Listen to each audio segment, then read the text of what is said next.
Welcome back to the world of KTM Pro-XP. Let's check out how to make an auto video in 3 simple steps. Step 1. Go to your profile section.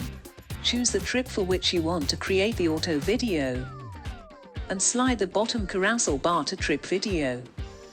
Step 2. Add images and clips from the trip. The app automatically tags the date, time and location information to your media. Step 3. Add captions to your media. And tap Done. Now just tap on the Render Video button, and your auto video will be ready in 20 minutes. Your auto-created video is now ready to share, anytime, anywhere. Enjoy!